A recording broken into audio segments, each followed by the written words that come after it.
Hi అండి, నమస్తే. నేను మీ Lakshmi. Welcome to Lakshmi kitchen. ఈరోజు మన వీడియోలో బనానా స్వీట్ ఎలా చేసుకోవాలో చూద్దామండి.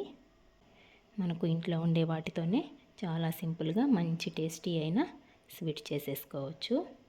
అరటిపండు ఇష్టం లేని వాళ్ళు ఎవరు ఉండరు కదండి. ఈ బనానా స్వీట్ అయితే చాలా టేస్టీగా ఉంటుందండి. మన వీడియోని ఫస్ట్ టైం చూస్తున్నట్లయితే ప్లీజ్ సబ్స్క్రైబ్ చేసుకోండి. వీడియోని స్కిప్ చేయకుండా ఎండ్ వరకు చూడండి. నెక్స్ట్ ప్రాసెస్లోకి వెళ్దామా అండి. అందుకోసం 1 kg అరటి పండ్లు తీసుకుంటున్నానండి. ఇలా బాగా పండిన పండ్లు తీసుకోవాలి. మనకు ఏమాత్రం కాయగా ఉన్నా కూడా స్వీట్ అనేది అంత టేస్టీగా రాదండి. అమృతపాణి పండు అస్సలు తీసుకోవద్దండి. ఇలా చక్కెరకేళి పండ్లు మాత్రమే తీసుకోవాలి. ఇలా బాగా పండిన పండ్లే తీసుకోవాలండి. ఇప్పుడు మిక్సీ జార్ తీసుకొని అందులోకి ఈ అరటి పండ్లన్నీ కూడా చిన్న ముక్కల్లాగా కట్ చేసి వేసేసుకుందాం.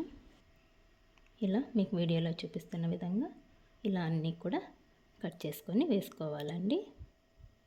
ఇప్పుడు ఇదంతా కూడా మెత్తని పేస్ట్ లాగా గ్రైండ్ చేసుకోవాలి.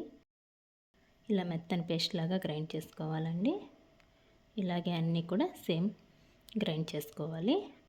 నెక్స్ట్ స్టవ్ ఆన్ చేసుకొని కడాయి పెట్టుకుందామండి. కడాయిలోకి 2 టేబుల్ స్పూన్ల నెయ్యి వేసుకుందాం. నెయ్యి బాగా హీట్ అయిందండి. నెక్స్ట్ ఇందులోకి మనం గ్రైండ్ చేసి పెట్టుకున్న బనానా పేస్ట్ అయితే వేసేసుకుందామండి.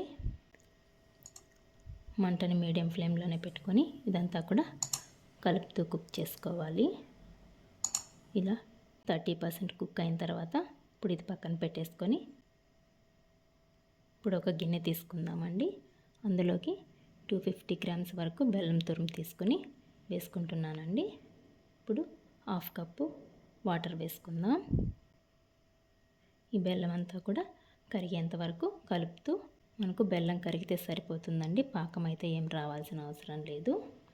చూడండి, ఇలా కరిగితే సరిపోతుంది. ఈ కరిగించుకున్న బెల్లం అంతా కూడా ఈ బనానాలోకి ఫిల్టర్ చేసేసుకుందామండి. మనకేమైనా డస్ట్ ఉన్నా కూడా ఆ వేస్ట్ అంతా పోతుంది. ఇప్పుడు మళ్ళీ స్టవ్ ఆన్ చేసుకొని కడాయి పెట్టుకొని అంతా కూడా కలుపుతూ ఉడికించుకోవాలి. మంటను మాత్రం మీడియం టు లో ఫ్లేమ్లో అడ్జస్ట్ చేసుకుంటూ ఉండండి. ఎక్కువ హై ఫ్లేమ్లో పెట్టొద్దండి. కంటిన్యూస్గా అయితే కలపాలి. నెక్స్ట్ ఇందులోకి 2-3 ఇలాచి పొడి చేసుకొని వేసుకుంటున్నాను. నెక్స్ట్ నేను కొద్దిగా ఫుడ్ కలర్ వేసుకుంటున్నానండి. ఫుడ్ కలర్ అనేది ఆప్షనల్, మీకు ఇష్టం లేకపోతే స్కిప్ చేయొచ్చు. ఫుడ్ కలర్ వల్ల మనకు లుక్ అనేది కొంచెం బాగుంటుందండి. ఇప్పుడు అంతా కూడా బాగా కలుపుకుందాం. ఈ బనానా ప్యూరీ అంతా కూడా మనకు 50% దగ్గర పడింది కదండి. నెక్స్ట్ ఇందులోకి మరో 1 టేబుల్ స్పూన్ నెయ్యి వేసుకుందాం. మనం ఇక్కడ టోటల్గా కూడా 3 టేబుల్ స్పూన్ నెయ్యే వాడుతున్నామండి. ఎక్కువ నెయ్యి కూడా వేయట్లేదు. ఇదే మనకు చాలా ఎక్కువ అయిపోతుంది. నెక్స్ట్ ఇందులోకి సన్నగా కట్ చేసి పెట్టుకున్న కాజు అండ్ బాదం వేసేసుకుందామండి. ఈ స్వీట్ అయితే చాలా చాలా టేస్టీగా ఉంటుందండి.